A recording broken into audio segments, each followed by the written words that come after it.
Can share more like. Oh, She will cut one. Don't need to self-censor. Don't need to self-censor.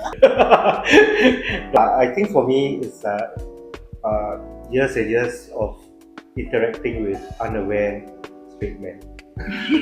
No, can be also gay men, also unaware. The inspiration for me came when I was observing the close male figures in my life over the last few years, and how I was intrigued by how they have such different ideas of like what it means to be a man and how to move through the world as a man. But more than that, I also witnessed the kind of negative consequences that these things have on men themselves when they're held to like such impossible standards. And there's a lot of repression that occurs. There's an inability to articulate their true feelings in healthy and productive ways. And as a consequence of that, like also not being able to live authentic or kind of truthful lives. And I think all of that kind of brought about a curiosity to want to sink my teeth into this issue.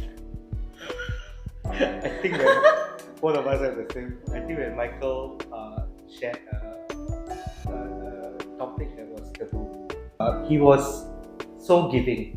Yeah, that to have not just an adult but an elderly man sharing something of not usually spoken of, and let alone by an elderly Chinese man who we always have the trope or the stereotype that they are conservative or not articulate about certain topics. So he just freely shared about this topic, and that just blew all of us in the room. But we were very moved after that because he was able to be just candid and frank about it, and so refreshing. Yeah, I feel like all the performers have surprised us in different ways, and they're all very generous and very giving. I remember an exploration we did when I think the prompt was something like compete and show us the most kind of societally idealized version of a man that you can be through physicality.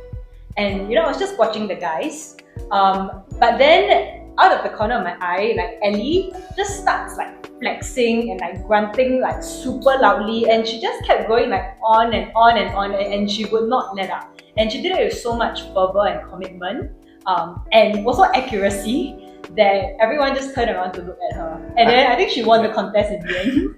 So like I think it was really like funny and unexpected, and I think also a like timely reminder of how masculinity can be so arbitrary and performative at times as well. Okay, hi, I'm Alvin and this is YY, and we are the co-directors. Catch No Man's Land from 12 to 15